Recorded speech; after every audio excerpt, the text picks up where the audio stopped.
মেনে নেওয়া ভালো, মানিয়ে নেওয়া ভালো, তবে নিজেকে বিলিয়ে দেওয়া ভালো নয়। জীবন থাকলে সমস্যাও থাকবে, আর সমস্যা থাকলে তার সমাধানও থাকবে। ছোটবেলায় চোখ বন্ধ করেও সবাইকে চিনে নিতাম, বড় হয়ে চোখ খুলেও চিনতে পারি না। ধৈর্যশীলরা সর্বদা জিতে যায়, সেটা দুনিয়া হোক বা পরকাল। দুই জায়গাতেই পৃথিবীর সবচাইতে অদ্ভুত মানুষ হয়তো আমরা। নাটক দেখে কান্না করি, আর বাস্তবতা দেখে হাসি। অবহেলা পেলে মানুষ মরে যায় না, হয়তো খুব কষ্ট হয়। ভেতরটা ভাঙতে ভাঙতে দেখবেন একদিন সে মানুষটাও অনেক মজবুত হয়, যে আপনার করা বিরক্তগুলো কখনোই মিস করে না, তারে বরং শুধু শুধু বিরক্ত করা ছেড়ে দিন। মা ছাড়া কেউ বুঝলো না কোনটা রাগ আর কোনটা অভিনয়, কোনটা ভালোবাসা আর কোনটা জেদ। মনের দিক থেকে আমি খুব ভালো, কিন্তু আমার মুখের ভাষা নির্ভর করছে আপনার ব্যবহারের উপর। নিজেকে শক্ত করে গড়ে তোলার জন্য ধাক্কা খাওয়া অনেক প্রয়োজন।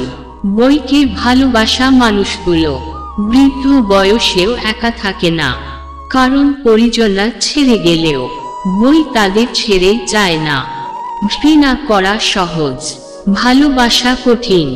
জগৎ এভাবেই চলে, যা কিছু ভালো তা অর্জন করা কঠিন, খারাপ খুব সহজেই পাওয়া যায়। রক্তের সম্পর্কই যদি সব হতো, তাহলে ডাস্টবিনে কখনো সদ্যজাত শিশু পাওয়া যেত না। রক্তে তো ব্যাকটেরিয়া বাঁচে, আর সম্পর্ক বাঁচে ভালোবাসায়। মেয়েরা তাকেই তার শরীর উঠে দেয়, যে তাকে তার খারাপ সময়ে ছেড়ে যায়নি, যে তাকে শুধু মন দেখে ভালোবাসে, চেহারা দেখে নয়। অতীত নিয়ে ভাবতে ভাবতে ভবিষ্যৎ শেষ। হতাশা নয়, জীবনকে ভালোবাসুন। জীবন আপনাকে যে কোনো সময় সেরা উপহারটি দিতে পারে। একসাথে হাসার মানুষ অনেক পাবেন, কিন্তু আপনার কান্না শুনে কেউ কষ্ট পাবে এমন মানুষ হাতে গোনা। সুখী মানুষ কখনো দুঃখী মানুষের লেখা গল্প বুঝে উঠতে পারে না। চোখ কাঁদলে সবাই দেখে, কিন্তু মন কাঁদলে কেউ দেখে না। খুব মিস করি তাকে, যে কোনো গুরুত্ব দেয় না। আমাকে খুব মনে পড়ে তাকে, যে সব সময় ভুলে থাকতে চাই আমাকে। খুব ভালোবাসি তাকে, যে বুঝেও বোঝে না আমাকে। জীবনের কঠিন সময়ে যখন নিজেকে একাই চলতে হয়, তাহলে ভালো সময়ে তাদের দরকার কি? ঘষে মেজে মুখটা নয়, মনটা সুন্দর করো। কালো হলেও মুখের কাটিং ভালো, এই কথাটির মতো অপমান আর কিছুই নেই। প্রকৃত ভালোবাসা তো সেটাই, যে ভালোবাসায় ঝগড়ার পরেও কেউ কাউকে ছেড়ে বেশিক্ষণ কথা না বলে থাকতে পারে না। ভালো বই আর ভালো মানুষ তাড়াতাড়ি বোঝা যায় না, সেটাকে পড়তে হয়, তবেই ভালো করে বোঝা যায়। আজকাল কারো সাথে মন খুলে কথা বলতেও ভয় লাগে। যার সাথে রাগ করে বেশিক্ষণ থাকতে পারবে না, দেখবেন তার সাথেই বেশি রাগ হয়। পৃথিবীতে যত কথা আছে, তার মধ্যে সবচেয়ে বেশি মিষ্টি মতলবের কথায়। কাউকে দুর্বল ভাবা ঠিক নয়, পানি দিয়েও কিন্তু লোহা কাটে। সিংহ হবার চেষ্টা করো, সিংহাসনের চিন্তা করো না। তুমি যেখানে বসবে সেটাকেই সিংহাসন বলা হবে। একটু খাবার পেট পর্যন্ত পৌঁছানোর জন্য রব কি সুন্দর ব্যবস্থা করেছেন। খাবার গরম হলে হাত আমাদের জানিয়ে দেয়, শক্ত হলে দাঁত জানায়, নোনতা বা ঝাল হলে জিভ জানিয়ে দেয়, বাসি বা গন্ধযুক্ত হলে নাক আমাদের জানিয়ে দেয়। শুধু খাবারটা পরিশ্রমের খাবে নাকি বেইমানের, এই নির্ণয়টুকু নিজেকেই নিতে হয়। একজন প্রশ্ন করল, ওজন বেড়ে গেলে কি করতে হবে? সুন্দর উত্তর, শরীরের ওজন বাড়লে ব্যায়াম করো, মনের ওজন বাড়লে ধ্যান করো, আর ধনের ওজন বাড়লে দান করো। পরিশ্রম করলে শরীর খারাপ হতে পারে, ভবিষ্যৎ নয়। আমরা যেটা চাই আমাদের সেটা সাথে সাথে দেয় না। কেন জানেন? কারণ রব পাপীর সাজাও তখনই দেয় না যখন আমরা পাপ করি।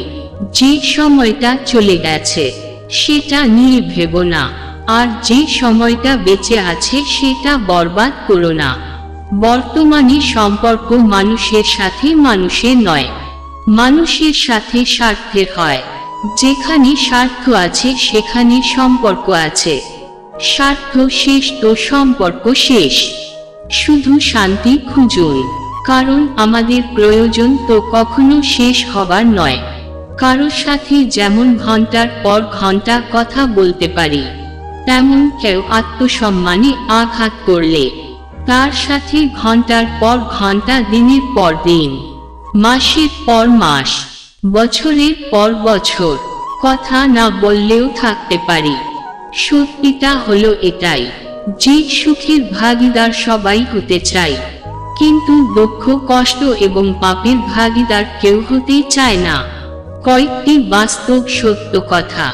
নাম্বার 1, যাদেরকে আপন ভেবে বিশ্বাস করে জায়গা দিবেন, দিন শেষে তারাই সবচেয়ে বড় ক্ষতিটা করবে।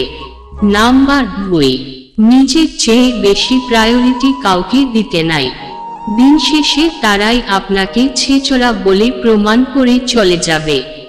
নাম্বার 3, যে যতটুকু করে তাকে ঠিক ততটুকুই দিন, হোক সেটা সম্মান, ভালোবাসা কিংবা ঘৃণা। নাম্বার 4, নিজেকে কখনো দুর্বল মনে করবেন না, অন্যের কথায় কান দিবেন না। চুপচাপ থাকা মেয়েগুলাই ভয়ঙ্কর হয়ে থাকে, আর বেশি কথা বলা চঞ্চল মেয়েগুলোর মন ভালো থাকে, কারণ তারা ঝগড়া করতে জানে কিন্তু অভিনয় করতে জানে না। মিথ্যার কোনো ভবিষ্যৎ নেই। এটা হয়তো তোমাকে আজ সুখী করবে, কিন্তু মনে রেখো কাল তোমাকে এর জন্যই কাঁদতে হবে। সম্পর্ক থাকলেও অনেকেই আপন হতে পারে না, কারণ আপন ভাবা ও কাউকে আপন করে নেওয়ার জন্য সুন্দর মানসিকতা ও সুন্দর মনের প্রয়োজন, যেটা সবার মধ্যে থাকে না।